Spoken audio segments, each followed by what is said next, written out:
जो अनबैंक थे वो बैंक्ड हुए, जो बैंक करते थे वो म्यूचुअल फंड में एसआईपी कर रहे हैं एंड इंश्योरेंस ले रहे हैं, इन्वेस्टमेंट कर रहे हैं, रियल एस्टेट में रीट्स में। Right. So one thing is financial will grow. That's one thing. If Okay. economy do well, bank will do and financial will do well. Consumption, as I said, that consumption premiumization will happen. That's seen also very clearly. अगर आज आप कोई entry level car खरीदना चाहें तो आप of the shelf जाके खरीद सकते हैं, बशर्ते कोई एसयूवी लें तो उसमें आपको 2 से 3 महीने का वेटिंग पीरियड रहेगा। सेकंड चीज, जो भी समय रह गया अब उसका समय का दूसरी भरपाई करने का एक ही तरीका होता है कि आप इन्वेस्टमेंट ज्यादा करें बाय सेविंग मोर। तो various tool like increase SIP, every correction look very, so जो कहते हैं ना अपन एसेट एलोकेशन में एक स्ट्रेटेजिक एसेट एलोकेशन होता है कि जो आप लाइफ स्टेज जो भी अपनी बातचीत चल रही थी उस दौरान प्रॉपर करके करें। उसके अलावा एक टैक्टिकल भी होता है कि भाई अभी ये एसेट एकदम गिरा है तो इसमें कुछ डाल लो, जैसे इक्विटी का भी करेक्शन हुआ था या 2020 में हुआ था। मेरा अभी तक जो है प्राइमरली अगर आप देखेंगे तो small cap, large and mid and flexi, these have been the new allocation. Okay. And little bit I did 2 year back into international funds.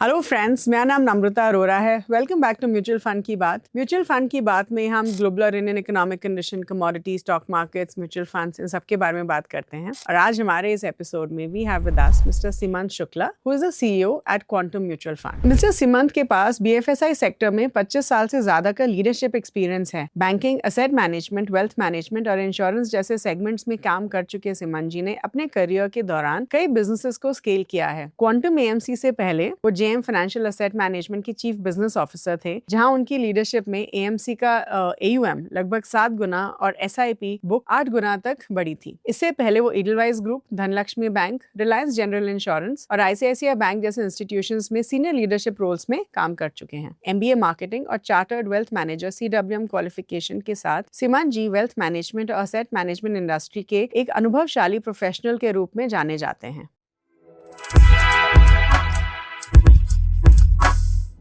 Hello everyone, welcome back to Mutual Fund Ki Baat, and thank you so much for joining us. What we realized was that हमारा जो ये show है वो ऐसे बहुत सारे लोग देखते हैं जो अलग अलग एज ग्रुप से होते हैं, अलग अलग life stages, right? So we thought कि आज के इस एपिसोड में let's talk about asset allocation at different life stages. And हमें ये भी फीडबैक मिला है कि हम जनरली सिर्फ न्यू इन्वेस्टर्स के लिए, फर्स्ट टाइम इन्वेस्टर्स के लिए डिस्कस करते हैं। So today we're going to discuss across all age groups कि आपका asset allocation कैसे होना चाहिए and how you can manage your investments. और आज हमारे साथ we have with us Mr. Simant Shukla, who is the CEO at Quantum Mutual Fund. Hello Simant sir, thank you so much for joining us today and giving us your valuable time. Hi Namrata, pleasure to be on your show again. Thank you so much for just taking out the time and giving us the opportunity to talk to you, because ये बहुत important topic है and हम really चाहते थे कि हम आपके साथ ये discuss करें। So let's start with the very first question that I have for you. जब हम इंडिया ग्रोथ स्टोरी की बात करते हैं, we believe कि India is as a country हम बहुत ग्रो करने वाले हैं। So tell us one thing Simant sir कि as an investor हमारे पास ऐसी क्या क्या opportunities हैं in times to come, and ऐसे कौन कौन से रिस्क है जिसके बारे में हमें थोड़ा माइंडफुल रहना चाहिए, स्पेशली जब हम ग्रोथ स्टोरी की बात करते हैं, it's gonna have a direct impact on equities. तो हमें क्या अपॉर्चुनिटीज़ मिलने वाली हैं और क्या रिस्क होने वाले हैं, इन दोनों के बारे में आप हमें थोड़ा बताइए। For a country like India which is so diverse, लोग बाग कई बार बात करते हैं India, China and other market. While reading, I found one thing very very different for India, that at a large scale economy like India, अगर अपन देखें almost 4.15-4.2 trillion dollar की economy हो गए। अगर आप पूरा ग्लोबल देखें तो वर्ल्ड वाइड जितनी भी ग्रोथ आई है, B it Japanese in 70s और Koreas in late 80s, mid 80s and China and even Germany and the developed market, you will see that all have ran through manufacturing. So typically agriculture से उठ के लोग बाग industrialisation में जाते हैं, जहाँ पे कि अगर आप देखें तो जो कहना चाहिए skill labour, semi skill, unskilled labour semi skill level पे आता है कि भाई एक फैक्ट्री में काम करने वाला आदमी, एक खेत पे काम करने वाला आदमी मूव कर जाता है। इंडिया एकमात्र, नम्रता बड़ी स्ट्रेंज बात है कि एकमात्र इकोनॉमी है जिसकी growth at a large scale और जो कि 4 ट्रिलियन क्रॉस की है, सर्विस लेड रही है। There is no other economy yes, there are city economies like Singapore and maybe पुराने time का Hong Kong in ले, and to an extent I think Philippines, but Philippines also followed similar kind of model, but size wise they are very small.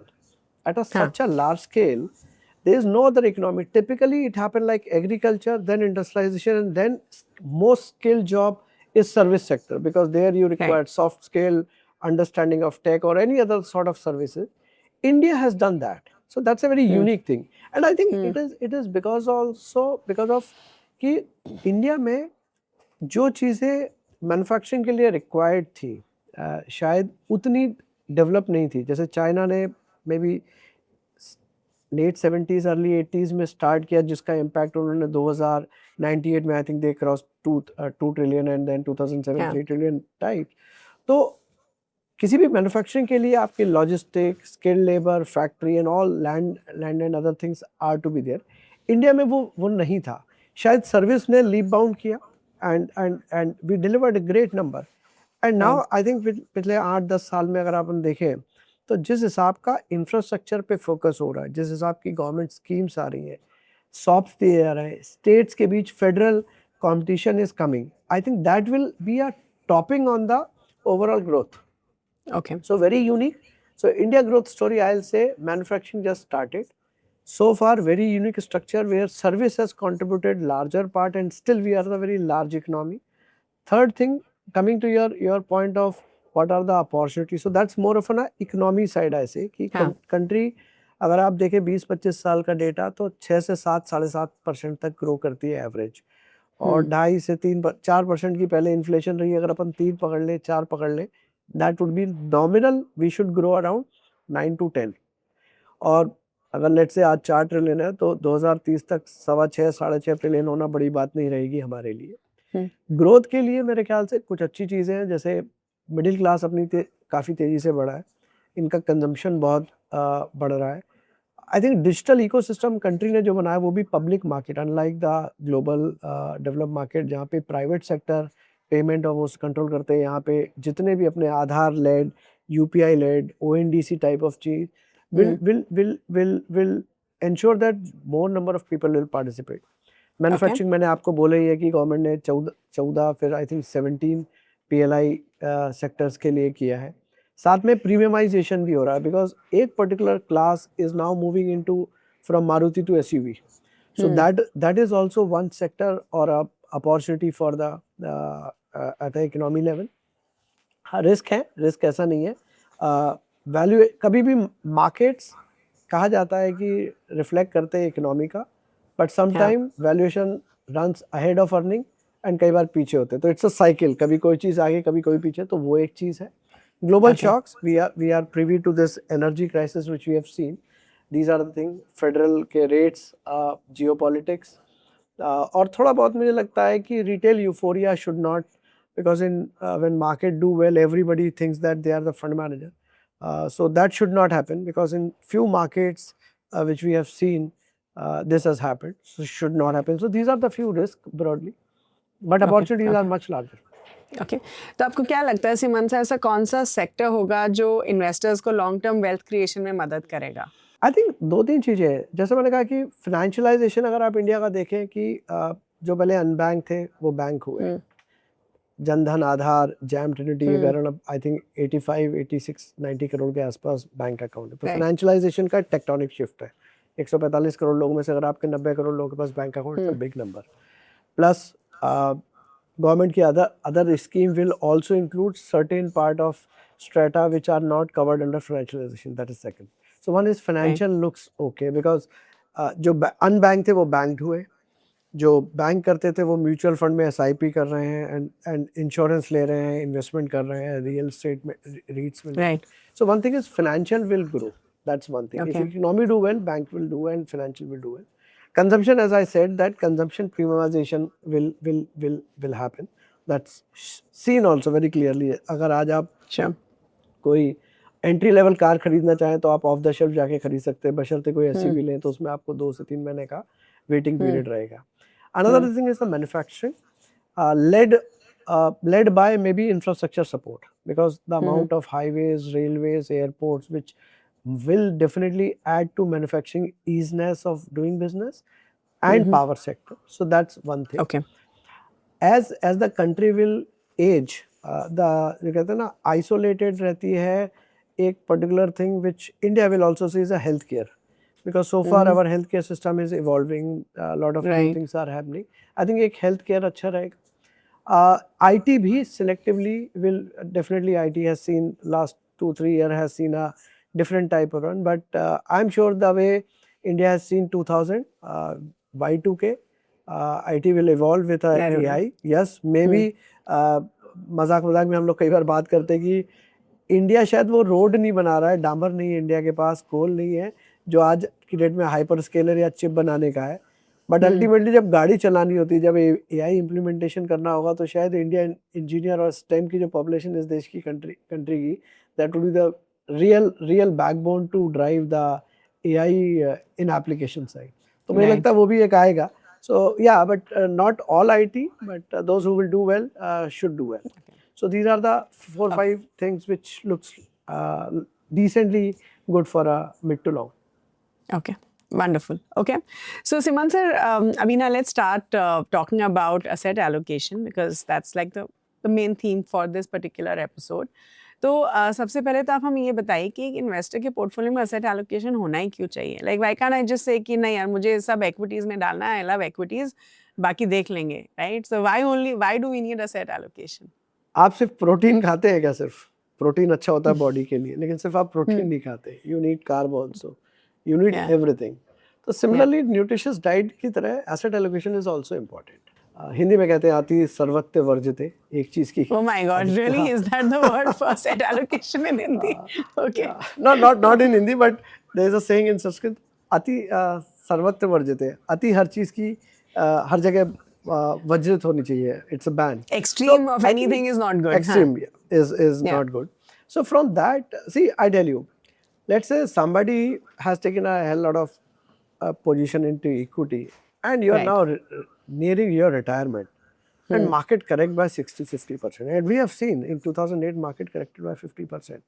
Now what you have done by taking that type of asset allocation, maybe आपने अपना retirement, अगर आप उस समय 58 या 59 साल के हैं, तो आपने कम से कम 5 से 6 साल बढ़ा दिया है, और वो भी अपन पास डेटा पे कह रहे हैं. वी नेवर नो, अगर आप जापान में रहे होते तो शायद 10 साल बढ़ जाता. Correct. I think asset allocation is very important. 2-3 चीज़ों को लेके, आपकी रिस्क एपेटाइट कितनी है, और आपकी एबिलिटी कितनी है, और कितने समय के लिए पैसा है.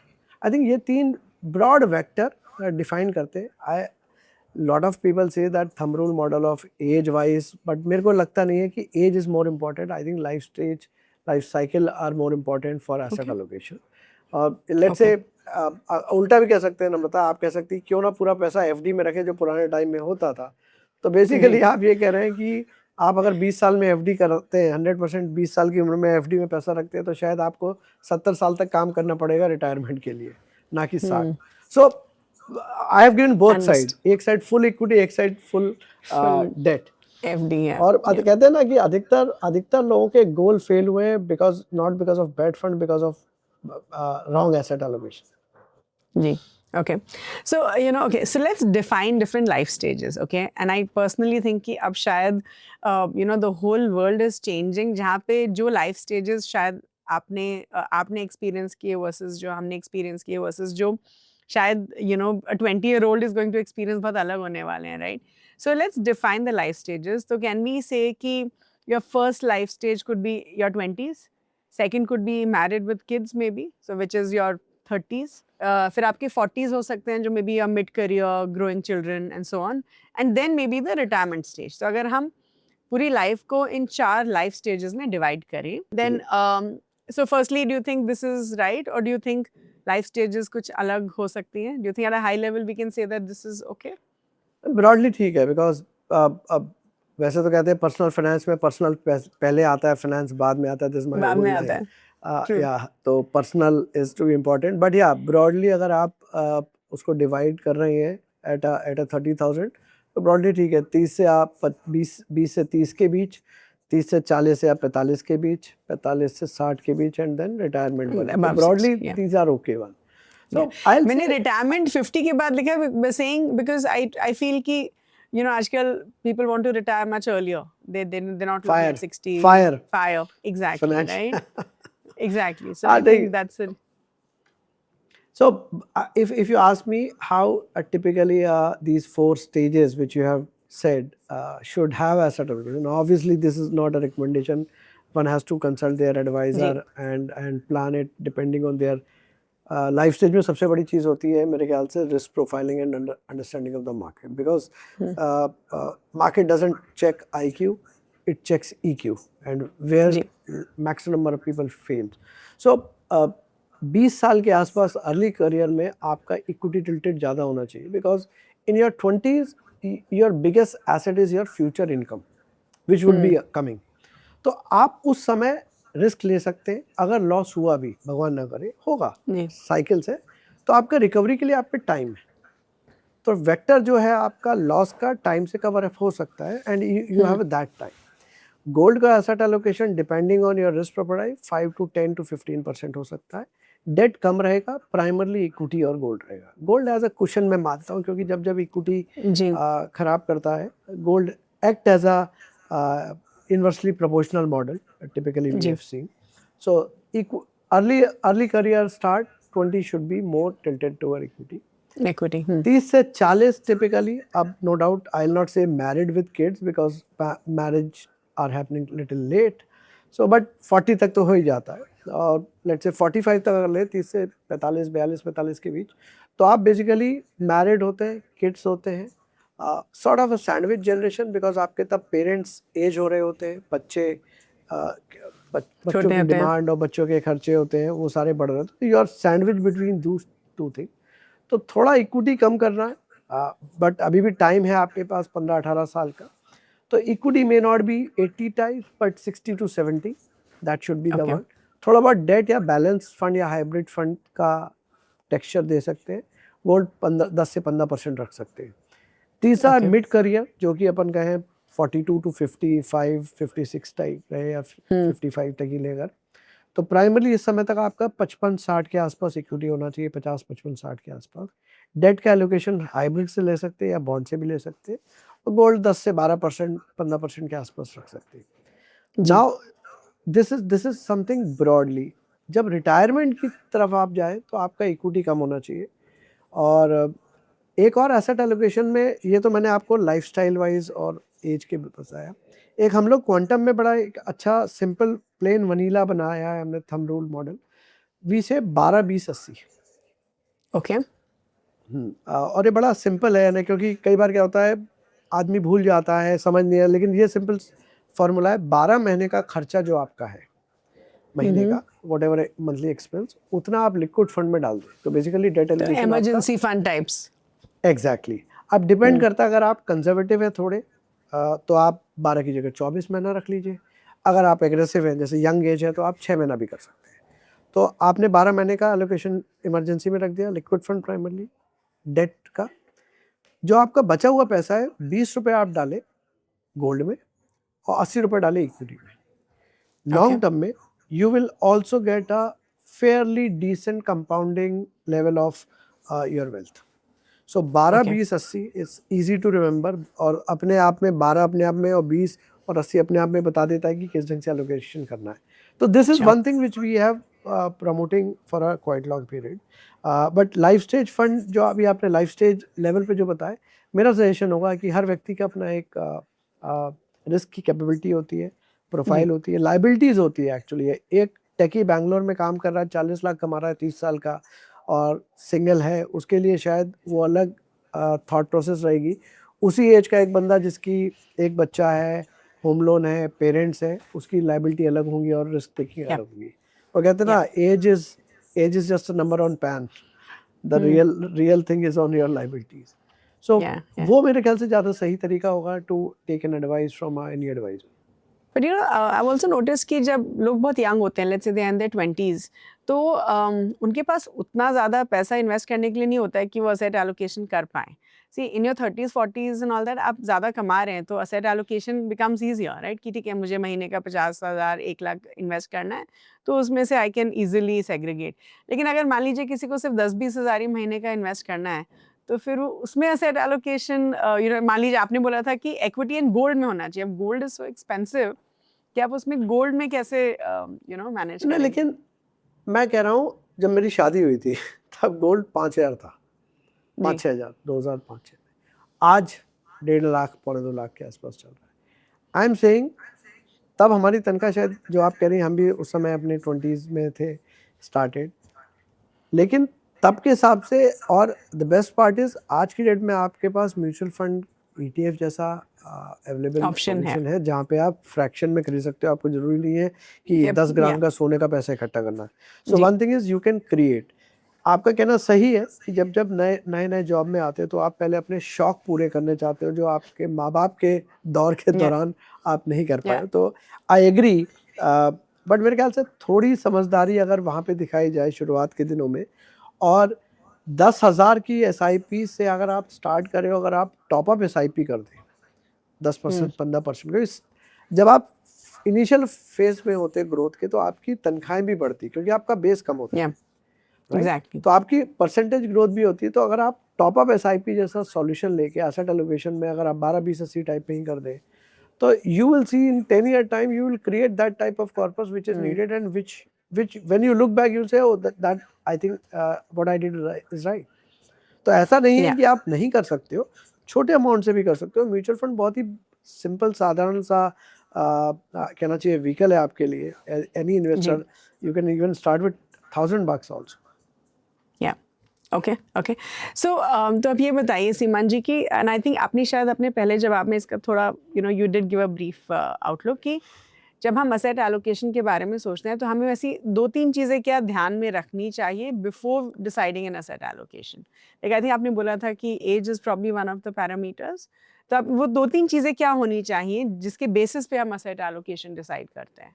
देखिए मेरे ख्याल से सबसे इम्पोर्टेंट चीज़ है रिस्क प्रोफाइल। बिकॉज क्या है ना कि सिंपल एक थंब रूल लगा दे कि आपकी उम्र कम है आप पूरा इक्विटी में डाल दो, will be wrong, right. So मेरे ख्याल से सबसे इम्पोर्टेंट है कि आपकी ability to take risk, willingness to take risk, right. और तीसरा आपका पैसा कितने समय नहीं चाहिए। 2 साल वर्सेस 20 साल में आपका एसेट एलोकेशन चेंज हो सकता है।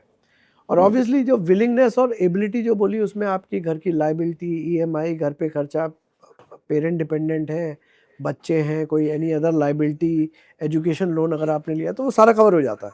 तो ब्रॉडली आपकी रिस्क टेकिंग एबिलिटी, विलिंगनेस कितनी है आपकी, और आप जो पैसा लगा रहे हैं वो कितने समय के लिए लगा रहे हैं, that is important because that define the type of risk you can take, right. And I will not say कि 20 साल का हर व्यक्ति 90% इक्विटी में जाएगा, not necessarily. Broadly thumb rule ये सोच के कि 20 साल वाले के पास अगले 40 साल, 35 साल, 38 साल नौकरी के हैं या इनकम के हैं तो रिकूप कर लेगा, बट जरूरी नहीं है कि सभी 20 साल वाले 100% या 90% इक्विटी में जाए। Yeah. So there's this very beautiful psychological study which says कि as investors आप जो अपना इन्वेस्टिंग हैबिट अपनी 20s में डेवलप करते हो वही आपके लाइफ टाइम तक आपके साथ चलता है। तो अगर आपका मान लीजिए इक्विटी में 20s में बुरा एक्सपीरियंस हुआ है, you'll probably let go of equity completely और आप दूसरे assets में focus करेंगे।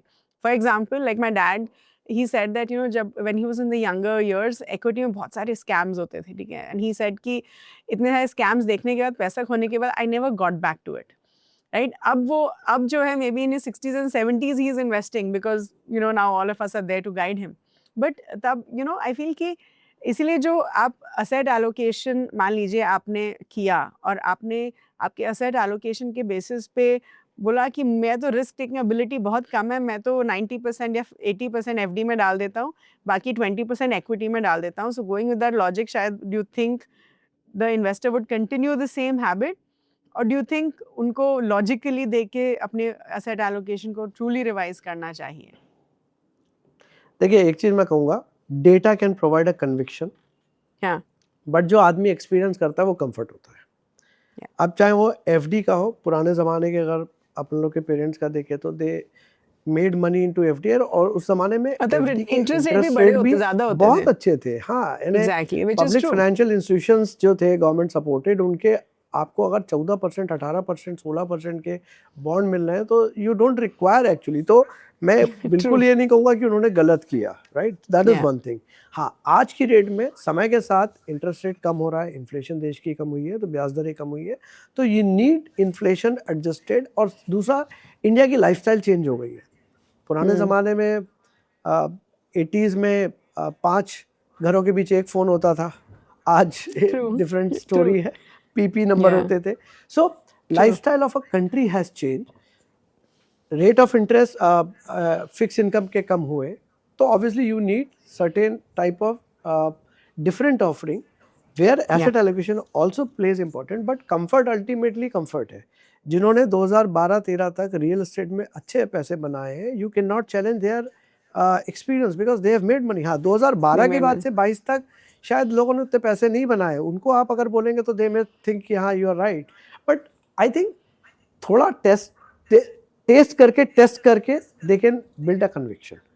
Yeah. क्योंकि आप हैं, जैसे अगर अपने फादर को समझाएंगी कि हाँ ये थोड़ा सा टेस्ट करिए, और अगर उनको सही लगता है and what you say and if you realise and experience it, I think his conviction will go with a comfort level, and that's a right approach, not pursuing or pushing anything, because that has been their comfort zone. But I think a good amount of information flow, people like you Yeah. are doing a great job by educating people around various aspect of asset allocation, definitely adds to them, but some amount of testing and tasting can help them to move in that Yeah. direction. Sure. Okay. So, wealth creation versus wealth preservation. इसमें क्या ज़्यादा ज़रूरी है asset allocation? Because you know preservation is also very very important, right? So what do you think? दोनों। तो wealth दोनों? creation Okay. is something like, I'll say, climbing up the mountain, right? Okay. So while doing that, you have to take care of right time, willingness, risk profiling, and wealth preservation is basically when you have created certain amount of Corpus. wealth, you have to preserve, because there is a saying, volatility kills compounding. अगर आपने 2003 से पैसा डालना start किया होता और 2008 तक आपने पैसा डाला होता तो you have compounded greatly, but one deep cut off 2008 has reduced your CAGR by 1/3. Now, Yeah. that's what is a falling knife, you can say, or falling from mountain.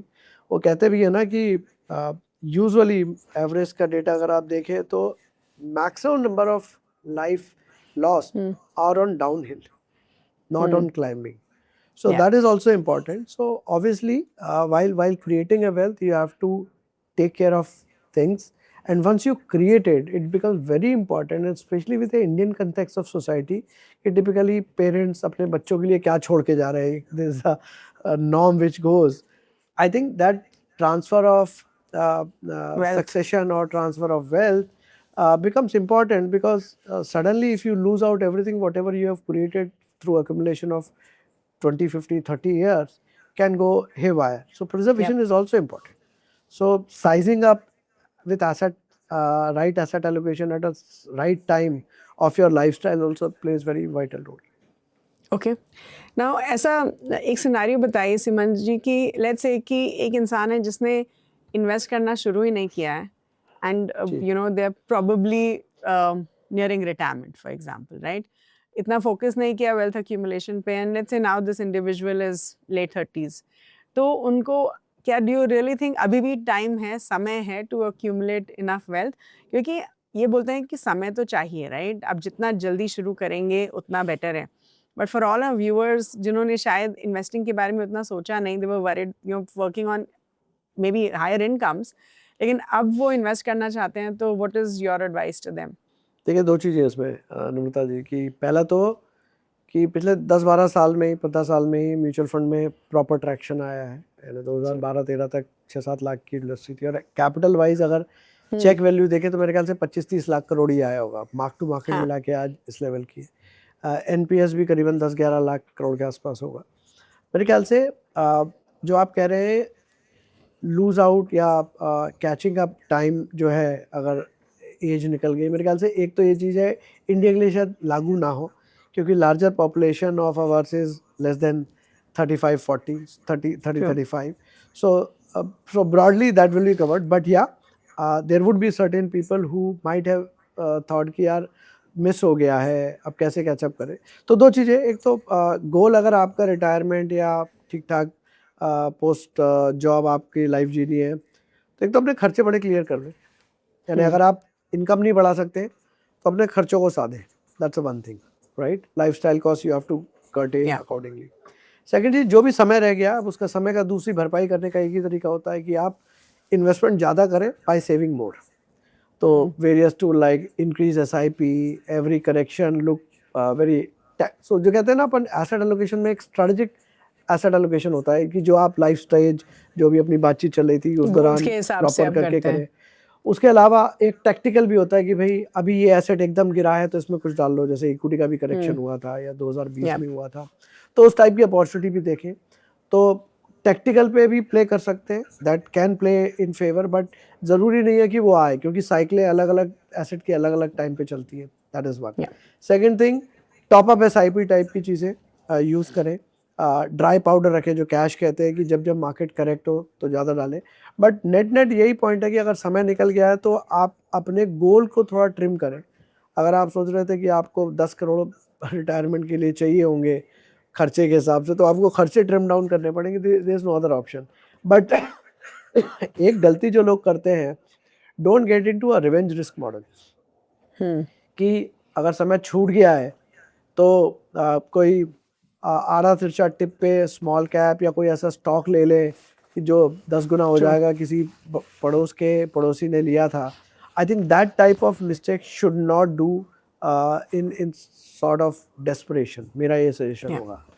और बड़े जो एक्सपेंसेस होते हैं बिग टिकट, उनको भी एक बार relook करें कि how that can be minimised. I personally think कि ऐसा नहीं है कि जस्ट बिकॉज अभी तक आपने इन्वेस्ट नहीं किया तो अब आप एक्स्ट्रा रिस्क ले लें to try to reach your goal, because you know that's not going to help. Maybe I would say extra ज़्यादा इन्वेस्ट करिए, लाइक ट्रिम योर एक्सपेंसेस, ज़्यादा इन्वेस्ट करिए, दैट्स फॉर श्योर। लेकिन risk उतना ही लेना चाहिए जितना आप मैनेज कर सकते हैं, बिकॉज स्ट्रेस में जीने का कोई फायदा नहीं है कि आप समय की भरपाई एक्स्ट्रा रिस्क से नहीं हो सकती, ज़्यादा पैसे से हो सकती है। Exactly, true. Okay, so how often should we revisit our asset allocation? Like ये बहुत ही common सवाल है, because you know हर कोई पूछता है कि क्या मुझे हर साल अपना asset allocation देखना चाहिए, क्या मुझे कोई major life event हुआ है उस टाइम पे अपना asset allocation देखना चाहिए, या फिर मुझे market correction के दौरान अपना asset allocation देखना चाहिए। एसेट एलोकेशन एक तो लाइफ स्टेज चेंजेस होती है तब करना चाहिए। तो ब्रॉडली जो अपन ने शुरुआत में बात की थी कि भाई 20, 30, 50, और जब भी आपकी लाइफ में कोई पर्टिकुलर माइलस्टोन क्रॉस हो रहा हो, शादी हुई है, बच्चे हुए, बच्चे बड़े हो रहे हैं, कॉलेज एज में आ रहे हैं, आपका रिटायरमेंट आसपास आने वाला है, वो तो एक करना चाहिए। साथ में मेरे ख्याल से जब भी, जैसे कहते हैं ना, बच्चे को अगर आप हॉस्टल में भेजते हैं तो साल में एक बार तो आता है, साल में एनुअल रिव्यू करना चाहिए, जस्ट टू गेज कि एसेट एलोकेशन किस ढंग से जा रहा है। थोड़ा फाइन ट्यूनिंग या टैक्टिकल एलोकेशन कुछ प्लस माइनस करना है, क्योंकि क्या होता है कि मार्केट साइकिल से चीज़ें चेंज होती हैं। आपने सपोज करिए 80-20 का गोल्ड और इक्विटी का किया था, गोल्ड अब आपका हो गया डबल, तो अब वो शायद टिल्टेड लगेगा आपका 40-60, राइट। इक्विटी अगर करेक्ट हुआ है तो you should do some trimming and do reallocation, उस टाइप के भी देखने चाहिए। तो साल में एक बार मेरे ख्याल से वो व्यू से दो चीज़ें हो जाती हैं। जैसे बच्चे की एक बार आप साल में एक बार मिलते हैं, समझते हैं कैसा चल रहा है हॉस्टल से आके, उस ढंग से एनुअल रिव्यू तो मस्ट है। प्लस लाइफ के माइलस्टोन जब चेंज हो तब करना चाहिए। प्राइमरली रिटायरमेंट को लेके, क्योंकि retirement is something which you can not prepone और पोस्टपोन, वो आपकी एज पे डिपेंडेंट है। मेरे ख्याल से प्राइमरी गोल में जो कहते हैं retirement, health and all those thing, retirement is the most important in my view, because for retirement nobody will give you loan except home का होता है रिवर्स मॉर्गेज, इंडिया में अभी इतना बड़ा नहीं है, लेकिन दैट्स द ओनली ऑप्शन। या अदरवाइज आपको कोई लोन नहीं देगा। एजुकेशन, बच्चों की एजुकेशन लोन पे मिल जाएगा, शादी के लिए गोल्ड लोन मिल जाएगा, वो सारी चीज़ हो जाएगी, लेकिन रिटायरमेंट के लिए नहीं मिलेगा। तो मेरे ख्याल से उस पर्टिकुलर लाइफ स्टेज के लिए तो बहुत इंपॉर्टेंट है देखना, जब आप अपने 54 to 56, 57 पे पहुंच रहे हैं, कि where your corpus is standing and what need to be done, because उस समय आप कोई रिस्क नहीं ले सकते। Okay, Okay, wonderful. So I think we've discussed a lot of things about asset allocation. अब थोड़ा deviate करते हैं from the topic. So let me ask you this simple question. I want to talk about the Quantum Small Cap Fund. Track record उतना बड़ा नहीं है, but it has beaten its category and its benchmark over 1 year, right? तो आप ये बताइए कि इस फंड में क्या strategies यूज करी जाती हैं to generate this performance? सो अगर आप स्मॉल कैप का देखें नम्रता, तो दो चीज़ें हैं कि आज की डेट में small cap as a category काफ़ी बड़ा हो गया है, one of the very large out of entire equity fund. So हम लोगों ने दो तीन चीज़ों पर बड़ा ध्यान रखा है. एक तो बेसिक इन्वेस्टमेंट फिलॉसफी में हमने रखा है SGARP, sustainable growth at reasonable pricing, क्योंकि Okay. रैली के मार्केट में हर चीज़ बहुत तेज़ी से चलती है, तो प्राइसिंग रीजनेबल होनी चाहिए और ग्रोथ सस्टेनेबल होनी चाहिए. 3 साल का कम से कम ट्रैक रिकॉर्ड हो और various parameter are there like ROC, ROE and sales growth. तो SGARP हम कहते हैं, sustainable GARP. So that's the basic philosophy. इसके अलावा कोर जो क्वांटम की फिलॉसफी है, जैसे कि governance, we have one of the decent size at our size of AMC. I think we have quite a good number of research analyst and team, investment team. तो हमारी खुद की research बहुत strong है. Specially आपको ये पता है कि स्मॉल कैप में coverage by sell side is very less, तो हमारी खुद की कवरेज स्मॉल कैप की स्ट्रॉन्ग है. That is one thing. Second thing, liquidity इस सेगमेंट को सबसे ज़्यादा इम्पैक्ट करती है. तो हमारे लिक्विडिटी के 2-3 पैरामीटर हैं, और क्योंकि लिक्विडिटी इम्पैक्ट करती है तो हमने एक सेल्फ लिमिटिंग भी डाला है कि हमारे फंड में 60 के ऊपर स्टॉक नहीं जाएंगे. तो वी विल नेवर बिकम 130, 140. या so there is a SID में लिमिट है कि 60 के ऊपर नहीं जाएंगे. यूजुअली 2 से 4 के बीच का हमारा वैल्यू एट इन्वेस्टमेंट में हम करते हैं. लिक्विडिटी ड्राइव करने के लिए we are really happy to share with you कि we write in our presentation our fund capacity at today at 1000, at 5000 what would be my liquidity. Thumb rule typically internationally रहता है कि 66 days में अगर आप अपना पोर्टफोलियो लिक्विडेट कर देते हैं, and I am not saying 25% of portfolio और 50, I am saying entire 100%, that we run and we write our capacity every month in our presentation. Okay. So currently, like for Okay. example, with this 60 whatever number of stock 53, 54 we have currently, which is highest right now, we say that around 5 to 6,000 crore is our capacity as we talk, with the current level of depth of those stock and the volume which is being traded. Secondly, liquidity को drive करने के लिए हम दो तरीके के वो लगाते हैं. हम ये कहते हैं कि भाई हम 2% लेते हैं या 4% लेते हैं. तो एक तो पार्ट हो गया कि लेट्स से 100 रुपए का आप 2%, 2 रुपए हुआ, 2 करोड़ हुआ, 100 करोड़ का लेट्स से. लेकिन हम ये भी देखते हैं कि जो हमने लिया है वो उस टोटल उस स्टॉक का मार्केट कैप का फ्री फ्लोट का 1/3 से ज़्यादा ना हो. तो ऐसा नहीं कि अगर मैंने 2 करोड़ लिया, ठीक है, मेरे तो 100 करोड़ का 2 करोड़ है, लेकिन टोटल मार्केट में उसका ट्रेड वॉल्यूम में 2 करोड़ है, तो I am having a full exposure risk. So these are few liquidity parameters which becomes very important. So governance very important of management. अगर वो नहीं है तो हम नहीं लेते. Liquidity, दिन का tradable volume उस stock का 2 करोड़ होना चाहिए. हमारी buying will be 2% of 2 to 4% at value, right? And also should not be more than 1/3 of market volume. So these are liquidity measures which we have put in. So you will find very different stocks in our portfolio. Okay. And we say that we will not buy too much. Diversification reduces your risk. Hence, we have kept at 60 stocks. So that's a different offering which we are building it up, a quality portfolio working on a SGARP, sustainable growth at reasonable price model. Okay, wonderful. So सिमन जी, अभी हम अपने next segment में जाते हैं, जहाँ पे हम we ask about your personal investing journey, right? तो आप पहले तो हमें ये बताइए कि आपने कब इन्वेस्ट करना शुरू किया, what was your first investment like, and आपका इन्वेस्टिंग जर्नी कैसा रहा है, how have you evolved as an investor, और आपका असेट एलोकेशन कैसे इवॉल्व हुआ है over a period of time. So एक तो I started my career with ICICI group. So way back ICICI limited was the parent company and we were part of ICICI capital. So the company which is now ICICI Security, I was a part of ICICI Center.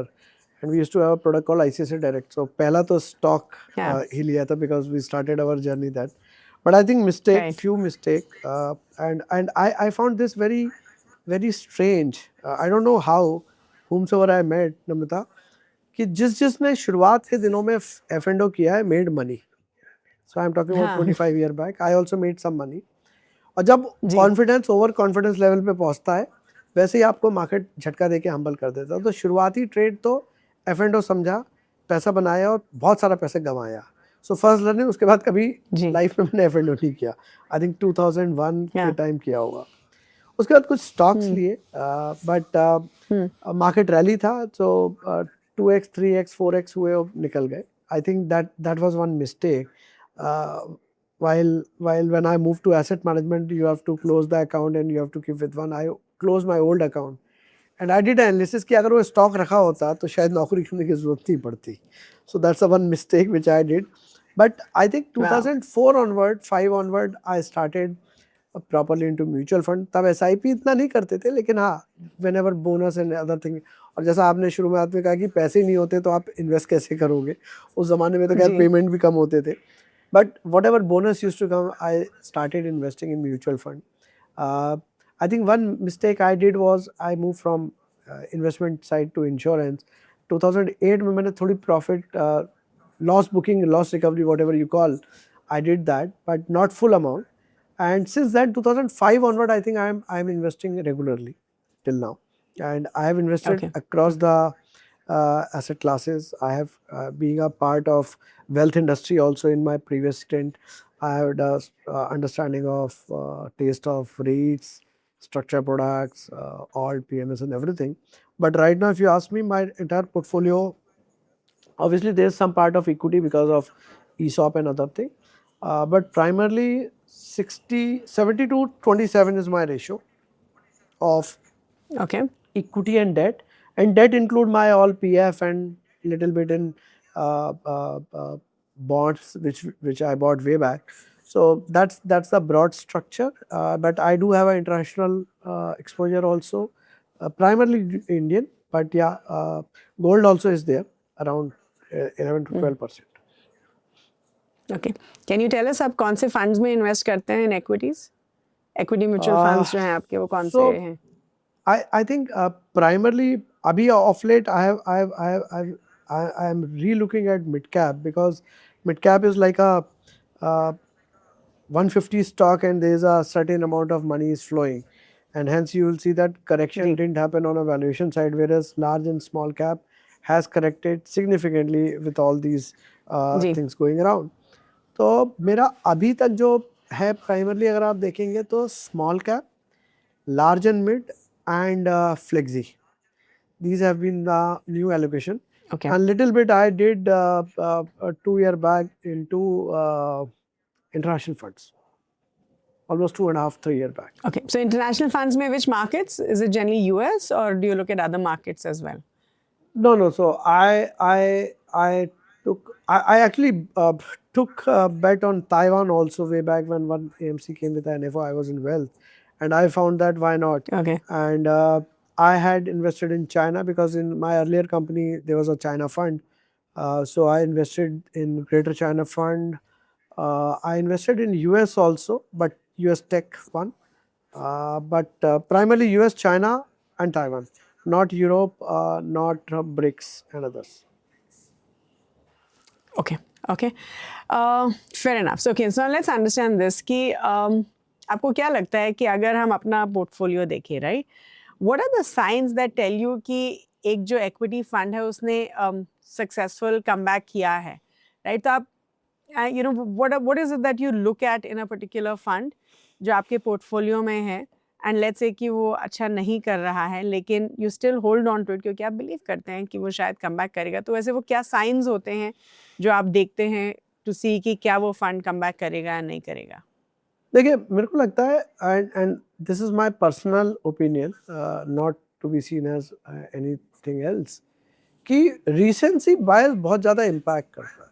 1-1.5 साल 2 साल का performance किसी एक fund का पुराने अच्छे बुरे दिन सब बराबर कर देता है.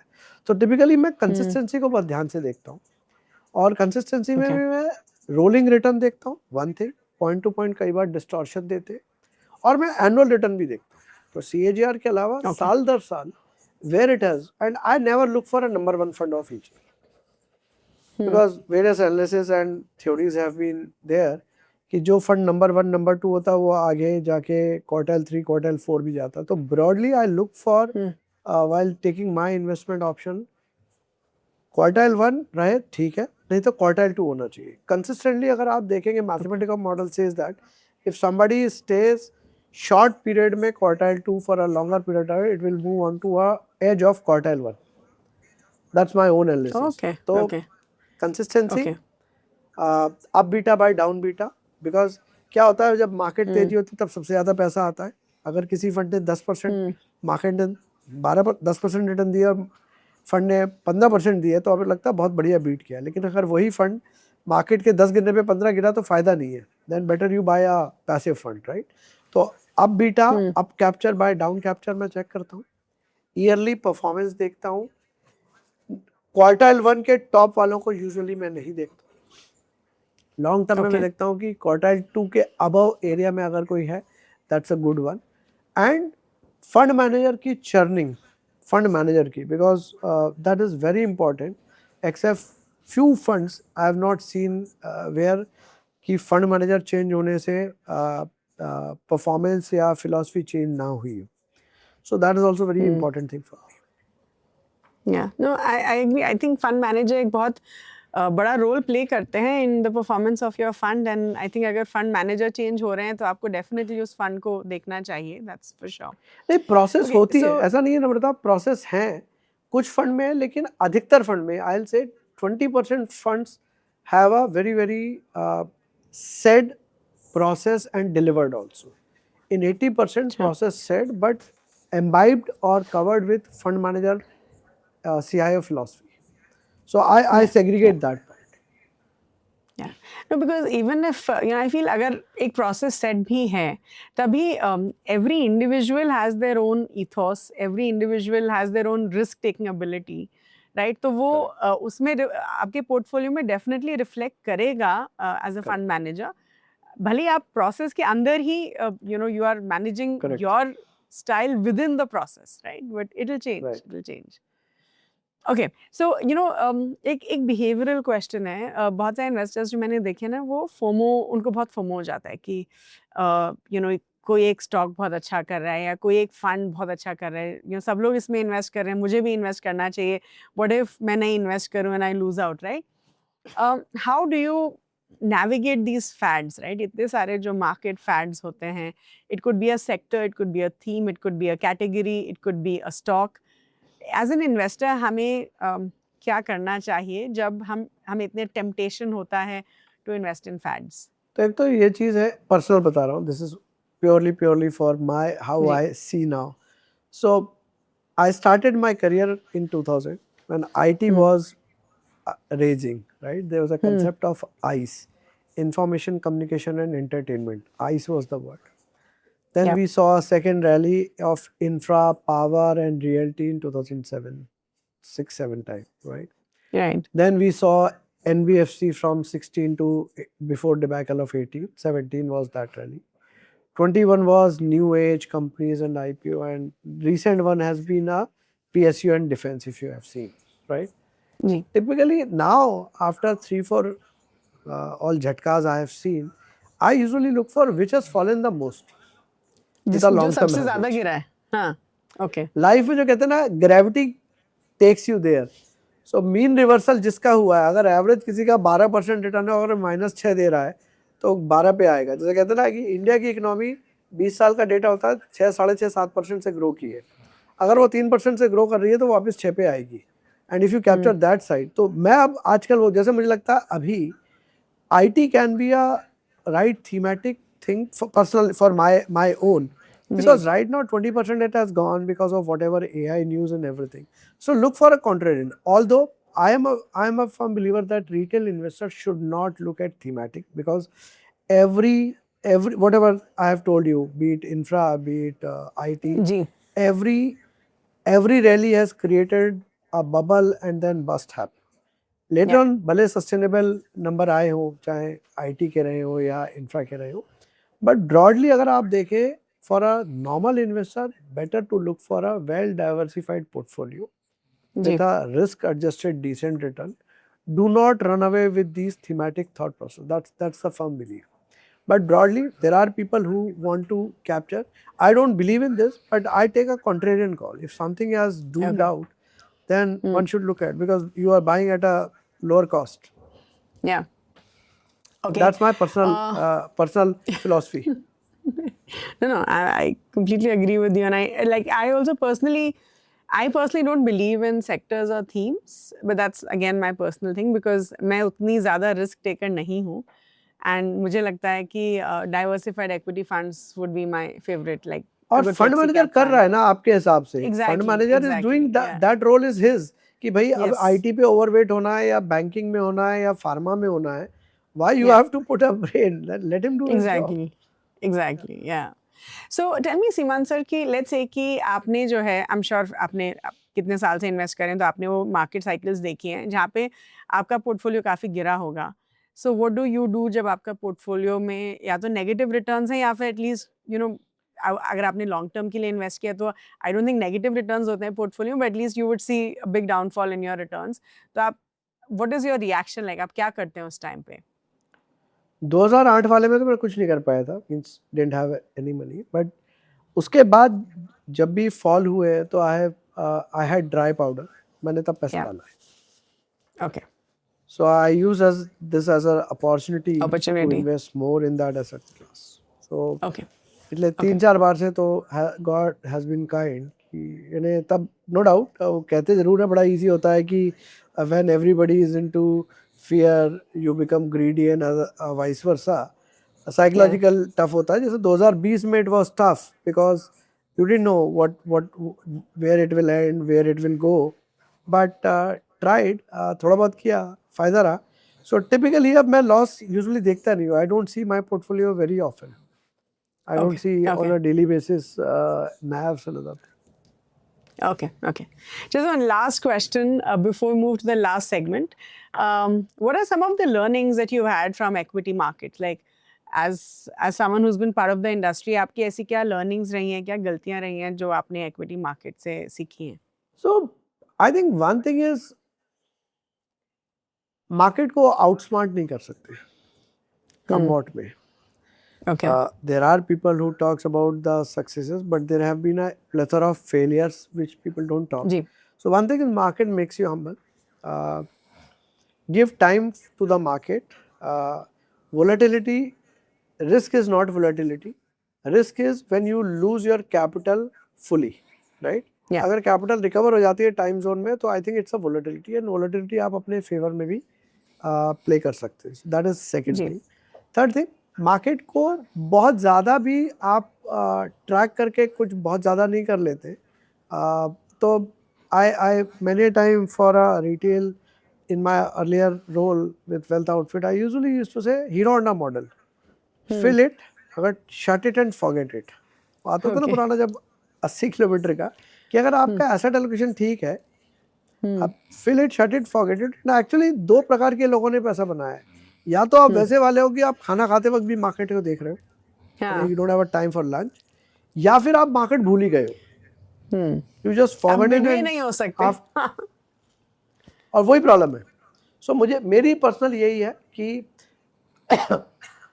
जब तक कंसेप्ट क्लियर ना हो मत घुसो. Means if you don't understand equity fully, there is no point of taking tips and investing and chasing return. Get the right advisor, get a right asset allocation, then Hero Honda model, and be humble. I think market को outsmart नहीं कर सकते, and give time to the market. जिन्होंने भी पैसे बनाए, मैंने आज तक कभी इक्का दुक्का लोग ही सुने होंगे कि भाई एक साल में मेरा ये हो गया. Typically larger part of maximum number of people I met have always said 10 साल 20 साल 15 साल में उन्होंने पैसा एक्यूमुलेट किया है. I think that's the right way. Okay, wonderful. So now we just, we introduced a new round. This is called the rapid fire round. तो मैं आपसे थोड़े सवाल पूछूंगी and will be really quick about your answers. So it could be one word, one sentence, however you want to answer it. Okay.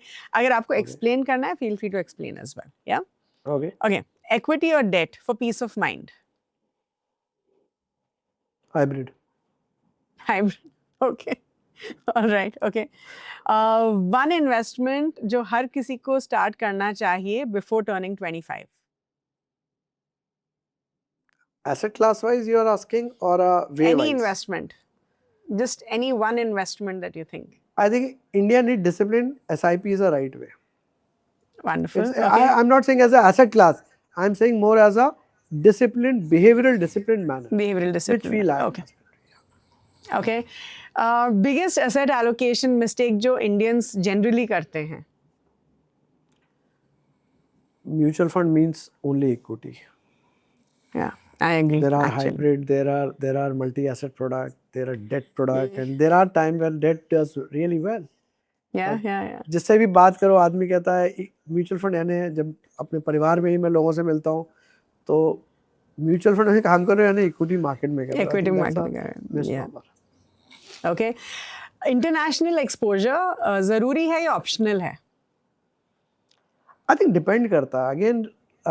जैसे अगर आपके बच्चों को बाहर पढ़ने भेजना है as a country INR dollar का डेप्रिसिएशन पिछला 1-1.5 साल छोड़ दे तो 2.5 से 3% का अपना डॉलर डेप्रिसिएशन रहता है. जी. अगर आपको उसको हेज करना है और अगर आपको अपने पोर्टफोलियो को भी डाइवर्सिफाई करना है एंड टचवुड अभी तक इंडिया का वो स्थिति नहीं आई है कि we have seen a 10-12 year of really long bad period.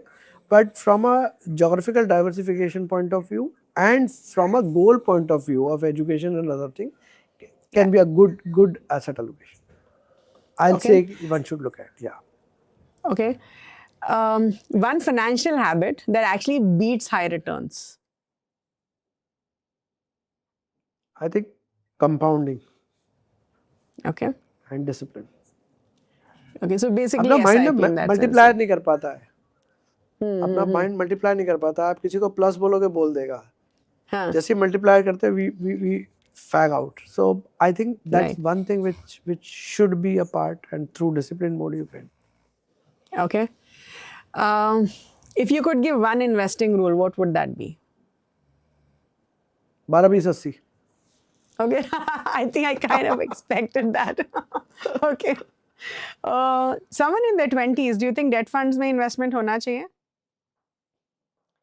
It depends. See, again, अब अगर किसी के पास liability है और बिल्कुल liability नहीं है, he is earning well, I'll say no. But yeah, if you want to make, you are a typical FD investor, you want to make slightly better return than FD, maybe a tax efficient way, until unless you are not taking out, because in FD you have a accrual interest which is tax. Right. Then I'll say. Otherwise, at that age, at a generic route, I don't think so, because you have a long period of accumulation of wealth which you can do via equity.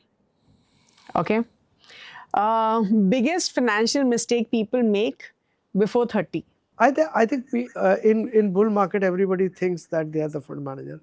Every friend of FOMO and every friend gives you an idea कि बस मैंने यहाँ पैसा बनाया and then they invest. I think those are few mistakes. It's tip कहते हैं ना, tip is not the right word for making money. Okay. Renting a house or buying a house in your 20s? क्या सही है?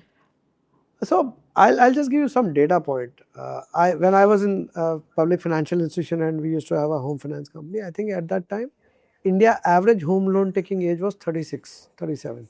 जी. In mid 2000. Right now, I think it is running around 29 to 30. So it has reduced. So a lot of people talk about this rent versus own. But I personally feel home is not only a financial decision, it's an emotional decision also. Ji. In our societal paradox, it is important to खुद का घर है, इस अपने आप में एक stability का साइन दिया जाता है. सेकेंड थिंग मुझे ऐसा लगता है, अगर आप देखें इंडिया में there is no other asset where you get a leverage loan at such a subsidized rate. जी. आप 1 करोड़ का घर लेते हो या लेट से 50 लाख का, छोटे शहर में 30 लाख का घर लेते हो, आप जेब से डालते हो 20% उसका 10-12-15 लाख रुपए, बाकी आप लोन लेते हो at 8 to 9% or right now 6 to 8, 7 to 8%. 7 to 8%. 7 to 8%. Where you will get a leverage deal and the asset so far in India की अगर 50 साल की हिस्ट्री देखें तो 65-70% of time it has grown or remained same. Ji. Right? So emotional aspect, societal thought process कि भाई घर है वो है, एसेट या तो बढ़ा है या रहा है उसी लेवल पे, और आपको लिवर्ड लोअर रेट पे मिलना है. राइट.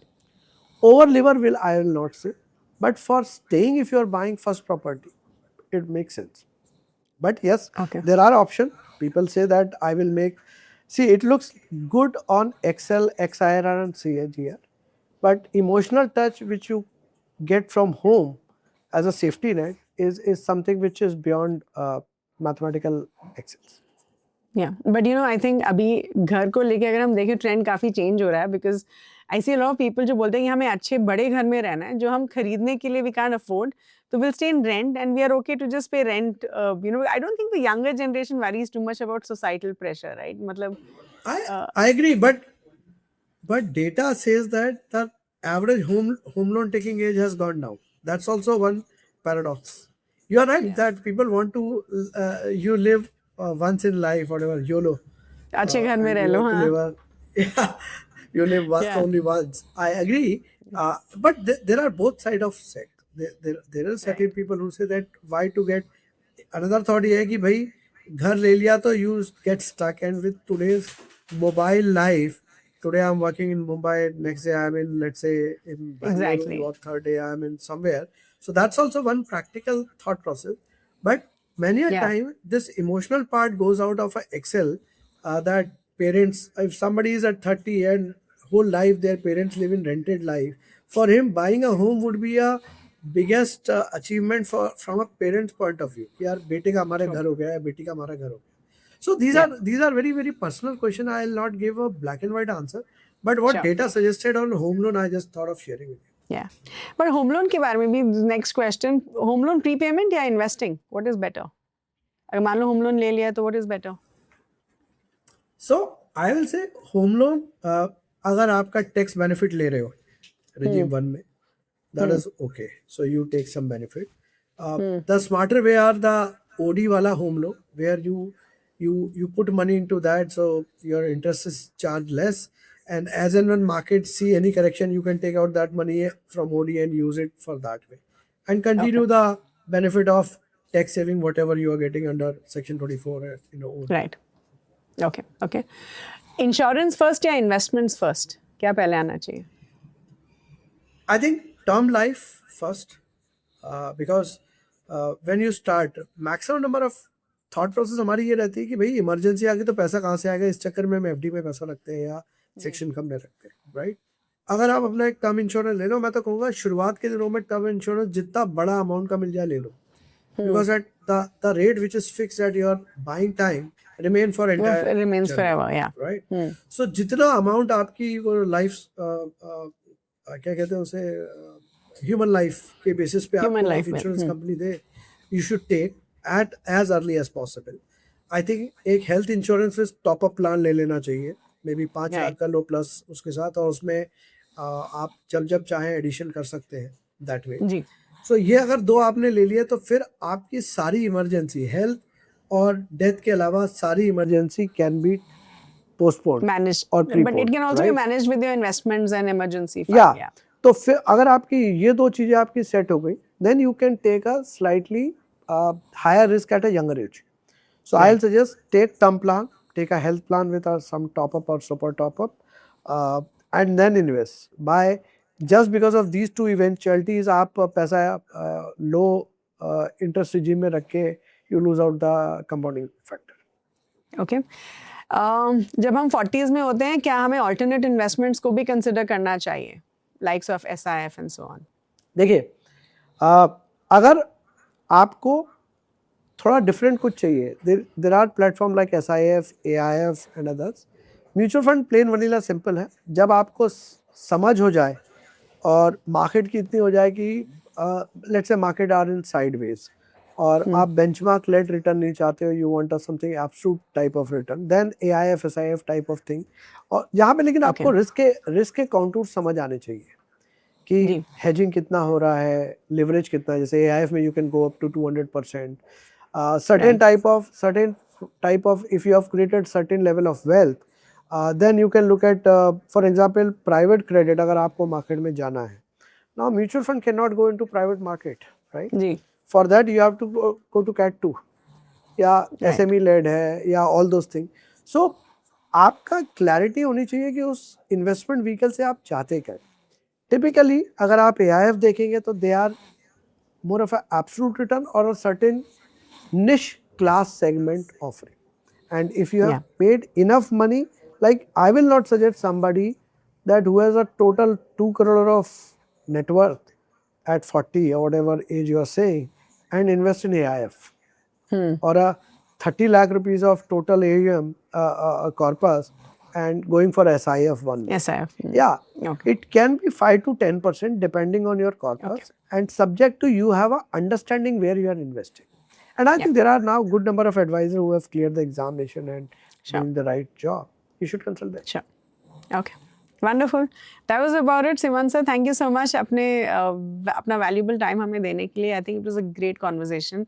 I genuinely think कि I think this conversation was like a summary of it was like a simple summary of investing कि अगर आपको invest करना है आपको क्या क्या points ध्यान में रखने चाहिए. And I think anyone who watches this will be able to understand how to start the investment. So thank you so much for your time and I do hope कि हम आपको दोबारा इस पे अपने podcast पे लेके आएं. But thank you for today. Thank you for having me. Wow, that was such a wonderful conversation with Mr. Simant. I'm sure आप सबको बहुत कुछ सीखने के लिए मिला होगा. तो चलिए जो भी हमने डिस्कस किया वो मैं आपके लिए समराइज कर देती हूँ. तो सबसे पहले हमने मिस्टर सिमांत से पूछा कि एक इन्वेस्टर के पोर्टफोलियो में एसेट एलोकेशन होना ही क्यों चाहिए. तो मिस्टर सिमांत सेज कि अगर हम देखें तो हमारी बॉडी को हर न्यूट्रिशियस चीज़ की ज़रूरत होती है. ऐसा नहीं है कि आप सिर्फ प्रोटीन्स खा के यू कैन ग्रो बेटर. आपको प्रोटीन्स भी चाहिए, कार्बोहाइड्रेट्स भी चाहिए, एक्सेट्रा. तभी आपको पूरा न्यूट्रिशन मिलता है, राइट. उसी तरीके से पैसे की भी अगर हम बात करें तो इन्वेस्टमेंट्स में हर असेट क्लास होनी चाहिए to create wealth for you. तो इसे असेट एलोकेशन बहुत ज़रूरी होता है to spread out your risk and to manage your portfolio. और इसीलिए ही सेज कि जो आप असेट एलोकेशन करते हैं वो डिपेंड करता है आपकी रिस्क टॉलरेंस के ऊपर और आपके फाइनेंशियल गोल्स के ऊपर. एज असेट एलोकेशन को डिफाइन नहीं करता है बल्कि लाइफ स्टेजेस जो हैं वो असेट एलोकेशन को डिफाइन करते हैं. फिर हमने मिस्टर सिमंत के साथ असेट एलोकेशन डिस्कस किया अक्रॉस डिफरेंट लाइफ स्टेजेस. तो सबसे पहले हमने डिस्कस किया कि 20s में एक इन्वेस्टर का असेट एलोकेशन कैसा होना चाहिए. सो मिस्टर सिमंत सेज कि अगर आप 20s में हैं तो आपको ऑब्वियसली एक्सपोजर इक्विटी की तरफ ज़्यादा होना चाहिए because time is in your hand. और जब आपके पास ज़्यादा समय होता है, जब आपके फाइनेंशियल गोल्स काफ़ी लॉन्ग टर्म है, तब आपको इक्विटी में ज़्यादा फोकस करना चाहिए. ही सेज कि गोल्ड एक बहुत अच्छा डाइवर्सिफायर होता है, तो थोड़ा investment at that stage of your life gold में भी होना चाहिए. तो ही सेज कि करीब 80 to 85% आप इक्विटीज़ में रख सकते हैं, रिमेनिंग 15% to 20% गोल्ड में हो सकता है. ही सेज कि अगर आप एक सैंडविच जनरेशन है, विच मीन्स आपके पेरेंट्स भी हैं और आपके बच्चे भी हैं, you are the primary caretaker, तब आपका जो इक्विटी एक्सपोजर है वो थोड़ा कम होना चाहिए, मे बी 60-65%. और बाकी जो है आपको थोड़ा डाइवर्सिफाई करना चाहिए across debt, across gold. And he also says कि इस टाइम में आप थोड़ा हाइब्रिड कैटेगरी में भी इन्वेस्ट कर सकते हैं. रिटायरमेंट की तरफ जब हम जाते हैं तो आपका इक्विटी एक्सपोजर कम होना चाहिए और आपका सेफर इन्वेस्टमेंट्स की तरफ एक्सपोजर ज़्यादा होना चाहिए. फिर हमने मिस्टर सिमंत से पूछे क्या कोई रूल है जो हम फॉलो कर सकते हैं फॉर असेट एलोकेशन. तो he speaks about the 12-20-80 rule, जिसमें वो बोलते हैं कि 12 मीन्स 12 महीने का जो आपका खर्चे का पैसा है वो आपको इमरजेंसी फंड में रखना चाहिए. So 12 months of your expenses goes into your emergency fund. He also says कि अगर आप थोड़े अग्रेसिव हैं या if you are in younger age group, तब आप 6 महीने का खर्चा भी इमरजेंसी फंड में रख सकते हैं. अगर आप थोड़े ज़्यादा कंजर्वेटिव हैं तो 2 साल का खर्चा, 24 months का खर्चा आप अपने इमरजेंसी फंड में रख सकते हैं. 20 इन this particular equation is gold. तो इसे 20% जो है आपके पास गोल्ड का एक्सपोजर होना चाहिए और 80% जो है वो इक्विटी का एक्सपोजर होना चाहिए. बट अगेन ही सेज कि जो असेट एलोकेशन होती है that is completely dependent on your risk profile. तो आपकी जैसे जैसे रिस्क प्रोफाइल चेंज होती है आपका असेट एलोकेशन चेंज हो सकता है because risk determines your asset allocation. फिर हमने मिस्टर सिमंत से पूछा कि क्या ज्यादा जरूरी है, वेल्थ क्रिएशन या वेल्थ प्रेजर्वेशन. तो मिस्टर सिमंत सेज कि पहले आपको वेल्थ क्रिएशन करना चाहिए और फिर आपको वेल्थ प्रेजर्वेशन करना चाहिए. तो ही सेज कि जब हम वेल्थ क्रिएशन की बात करते हैं, दिस इज लाइक जब आप माउंटेन क्लाइम कर रहे हैं, ऊपर जा रहे हैं, तब आप असेट एलोकेशन देखेंगे, आप रिस्क टॉलरेंस देखेंगे एंड सो ऑन. ये आपका वेल्थ क्रिएशन हो गया. लेकिन वेल्थ प्रेजर्वेशन भी इक्वली इंपॉर्टेंट होता है बिकॉज सबसे ज़्यादा लोग पैसा वेल्थ लूज करते हैं जब उन्होंने पैसा बना लिया होता है. तो डाउन हिल इज टफर. तो इसीलिए वो बोलते हैं कि वेल्थ प्रेजर्वेशन ज़रूर करना चाहिए जिससे कि आप अपने कॉर्पस को लूज ना कर पाए, बट दैट्स ओनली पॉसिबल जब आपने वेल्थ क्रिएट कर लिया है। फिर हमने मिस्टर सीमान से पूछा कि हमें अपने असेट एलोकेशन को रिविजिट कब करना चाहिए, how often should we rebalance our portfolio. तो मिस्टर सीमान सेज कि एक तो आप लाइफ स्टेजेस के हिसाब से अपने पोर्टफोलियो को रीबैलेंस कर सकते हैं। तो फॉर एग्जांपल अभी आप काफ़ी यंग हैं, बट से आफ्टर फ्यू ईयर्स अब आपके बच्चे हैं, तो तब आपको असेट एलोकेशन चेंज करना पड़ेगा। अब अगर आप रिटायरमेंट की तरफ जा रहे हैं तो आपका असेट एलोकेशन फिर दोबारा चेंज होगा। तो एक होता है कि आप अपने लाइफ स्टेजेस या लाइफ गोल्स के हिसाब से अपने असेट एलोकेशन को चेंज करते हैं। दूसरा ही सेज कि लेट्स से आपके पोर्टफोलियो में 80% इक्विटी है और 20% गोल्ड है, लेकिन लेट्स से कि अब गोल्ड डबल हो गया है, तो आपका जो गोल्ड पोर्टफोलियो है वो 40% हो गया है और इक्विटी करेक्ट हुआ है तो वो 60% हो गया है। तो वो भी एक समय होगा जब आप अपने पोर्टफोलियो को रीबैलेंस करेंगे to bring it back to 80-20। He also says कि अगर हम गोल्स की बात करें, लाइफ स्टेजेस की बात करें, एक जो लाइफ स्टेज जो सबके लिए सबसे जरूरी होनी चाहिए इज ट्रूली रिटायरमेंट। फिर हमने मिस्टर सीमान से उनकी इन्वेस्टिंग जर्नी के बारे में डिस्कस किया है। मिस्टर सीमान सेज कि जब उन्होंने अपना इन्वेस्टमेंट जर्नी शुरू किया था तो उन्हें एफएनओ के साथ शुरू किया था, एंड ही सेज कि पहले तो उसमें पैसा बना लेकिन उससे कहीं ज्यादा पैसा उनका डूबा उसके बाद, एंड दैट्स व्हेन एफएनओ से पूरा हटके उन्होंने म्यूचुअल फंड्स में इन्वेस्ट करना शुरू किया। तो ही सेज कि वो 2004 से अप्रॉक्सीमेटली म्यूचुअल फंड्स में इन्वेस्ट कर रहे हैं, mostly through SIPs because he likes investing through SIPs. He says कि उनका इंटरनेशनल एक्सपोजर भी है, तो उन्होंने data China, Taiwan, US tech ऐसे फंड्स में इन्वेस्ट किया हुआ है। अगर उनका पोर्टफोलियो देखें, he says at this point उनके पोर्टफोलियो में काफ़ी इक्विटी है एंड थोड़ा गोल्ड है। जो इक्विटी कंपोनेंट है वो mid caps, small cap, large and mid caps and flexi cap funds में वो ज़्यादा पैसा इन्वेस्ट करते हैं। फिर हमने मिस्टर सीमान से ये डिस्कस किया कि ऐसे इन्वेस्टर्स जो काफ़ी जिनको फोमो होता है एंड जो डर जाते हैं जब उनका पोर्टफोलियो गिरता है तो उनको क्या करना चाहिए। सो मिस्टर सीमान सेज कि सबसे पहले तो आप ये देखिए कि इसको एक अपॉर्चुनिटी की तरह समझिए कि अगर इक्विटीज नीचे जा रही हैं तो इट्स अ ग्रेट अपॉर्चुनिटी, आपको और इन्वेस्ट करना चाहिए। हिज पर्सनल बिलीफ इज कि अगर कोई सेक्टर या कोई थीम अभी अच्छा नहीं कर रही है तो उनको कॉन्ट्रा बेट लेना बहुत अच्छा लगता है। Does he recommend this to everybody? Obviously not, क्योंकि वो डिपेंड करता है आपके ऊपर या आपके रिस्क प्रोफाइल के ऊपर। लेकिन ही सेज कि जब उन्होंने ये नोटिस किया है कि जब भी कोई असेट क्लास या कोई भी थीम या सेक्टर नीचे जाता है तो after few years it will go up. तो आप एक कॉन्ट्रा बेट ले सकते हैं। अगर आपको लगता है कि फॉर एग्जांपल आज के टाइम में आईटी काफ़ी नीचे है तो आप उसके ऊपर कॉन्ट्रा बेट अभी ले सकते हैं, probably to make returns in the long term, but this is not a recommendation. He purely says कि उनका बिलीफ है कि जो चीज़ नीचे जाती है वो इवेंचुअली आगे जाके अच्छा करती है। फिर हमने मिस्टर सीमान से उनकी कुछ लर्निंग्स के बारे में पूछा from equity markets, and mister Seeman says कि इक्विटी से जो है डरना नहीं चाहिए, equity is your friend.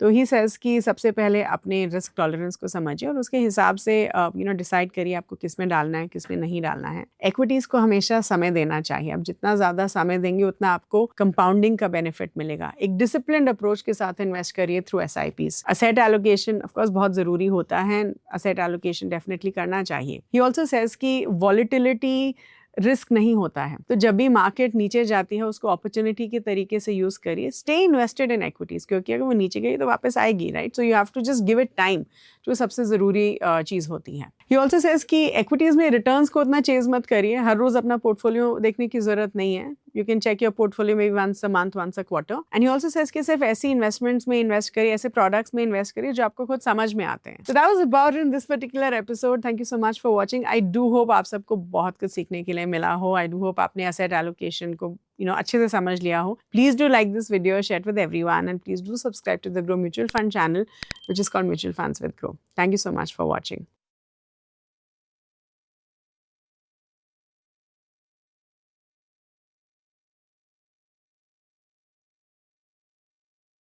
Mutual fund investments are subject to market risks. Read all scheme-related documents carefully.